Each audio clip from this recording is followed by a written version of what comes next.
If you only ever played the original Destiny, the vanilla Destiny, then you missed out on what the game eventually became. After 3 years of updates, after 4 major DLC releases, Bungie had created something really actually special. And I say this as someone who was really let down by vanilla Destiny, and who never became a super fan like some of my colleagues, and my brother, and lots of my friends. I liked Destiny, but I never really loved Destiny. Partly this is an expectations issue. When I went into Destiny, my expectations were really, really high.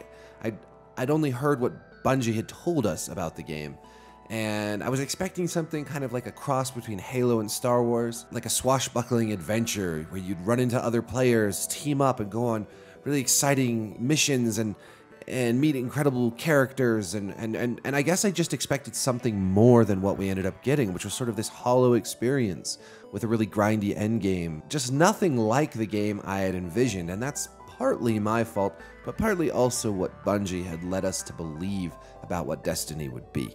By the time that The Taken King came out, I had certainly checked my expectations. I was not expecting anything but more Destiny. And I was pleasantly surprised by a much better story campaign. And Bungie had put a lot of work into streamlining the endgame stuff too, simplifying currency, simplifying how you gained reputation, and just making the entire experience a little more accessible and just user-friendly. With Destiny 2, Bungie has taken all the good stuff from the first Destiny and made it better. It's even more streamlined. It's even easier to just pick up and play. They've really improved. There's lots of quality of life things, like including a map, which I know seems really basic, but Destiny didn't have a map. And so going on patrols, going on a lot of the different sort of side quests, just exploring could be really sort of challenging just to find where you were going. Now it's as simple as opening a map, clicking on your objective, and going there. You can also just travel to any location you want without having to go to orbit, which just saves so much time and this tedious time we spent in the original Destiny in load screens. So all these quality of life changes really make it a better game. Now, it's not a perfect game by any means. Let's just take a look at the story, for instance. The story is about Gaul, who destroys the city, sort of captures the Traveler, the giant orb that's floating above Earth, and takes away the light from the Guardians. So when you start the game, you don't have your light anymore, which means that if you died, you would theoretically not come back to life. You don't have any of your powers. But you find a Traveler's Shard immediately, and pretty much instantly you're back to the near invincible Guardian you were in the first game. Then later, when you run into some of these major NPCs like Ikora and Zavala, they talk about how they don't have the light, and you're like the last hope for the Guardians and for humanity. But at no point do you tell them that there is this Traveler's Shard where they could go get their light back. Partly because your character never talks and is this weirdly silent protagonist, which I still feel like is a pretty big mistake. But also, your ghost never mentions this, and he's about as chatty as they get. In the end, also, Gaul has sort of this moment where you think maybe he's going to be a good guy or to choose the path of righteousness, but ultimately he just becomes the big bad, your typical big bad. While we've gotten closer to a really good story, we're still not there yet. It's epic, but it's shallow. It has great cutscenes, but it doesn't have any real tension. You're never really worried that the good guys are going to lose, and you're never really worried that anyone you care about is going to die. Really, there's just nothing to be found in the way of meaning. And meaning is sort of what drives stories, more than, epic set pieces, and explosions, and shooting aliens. An idea of meaning, intention, the potential for loss. These are what drive stories, and none of that is present in Destiny 2. But at least there's a story. At least you can follow what's going on. At least there are characters who you enjoy watching and listening to. So in that sense, it's really made some major leaps and bounds. In terms of graphics, the game looks much, much better than the first Destiny, but it's weird because it also looks so similar. I'm not quite sure how they've done this, but the aesthetics here are so similar that it's almost hard to notice the graphics improvements. But you can. If you look at the reflections in the water, that alone to me is just, it's pretty remarkable how much more detailed the worlds are, with things like reflective water surfaces, with much more robust environments that feel much more alive. The European Dead Zone feels so much more lush and real than old Russia did, even though they're both kind of similar.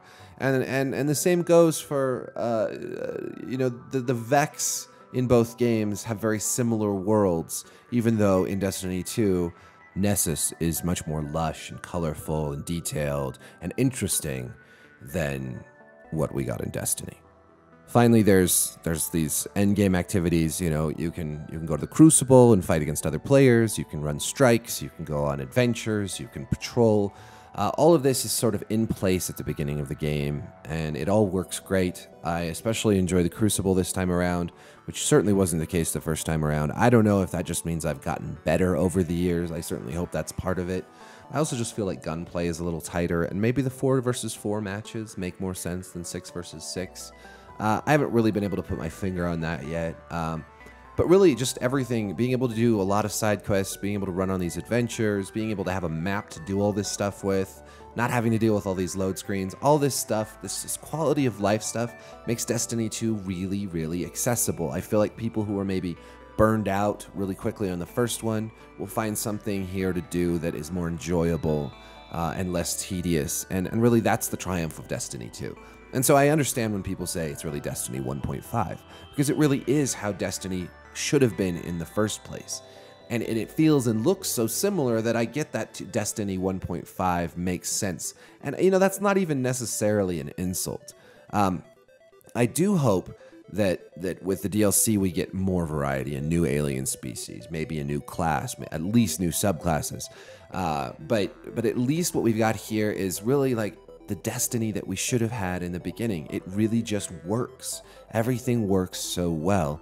And that makes it fun. That makes it a lot less tedious and a lot more fun than what we got with Destiny a few years ago. And even, I would say, quite a lot more fun and a lot more accessible than Destiny by the end of its run. Because by the end of Destiny's run, it was a lot better. It was a much better, more streamlined game. But this is a step beyond that. This is an even more streamlined, more accessible, more fun, more polished experience. So if you've been holding off on Destiny since the original, or if you just skipped the original, or if you've been on the fence, I do think this is worth picking up, giving a try. Don't expect a lot from the story. I don't think it was ever in the cards.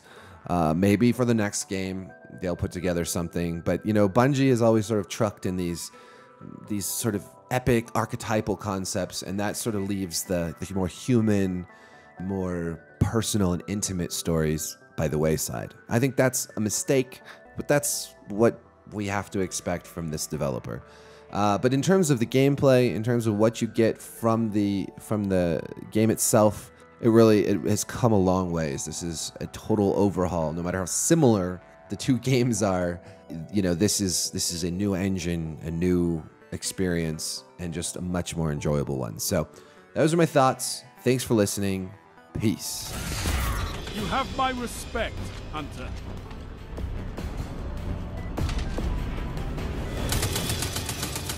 It's all or nothing. By a team that fights together, stays together. I could not ask for a better victory. The weight of the world was on your shoulders.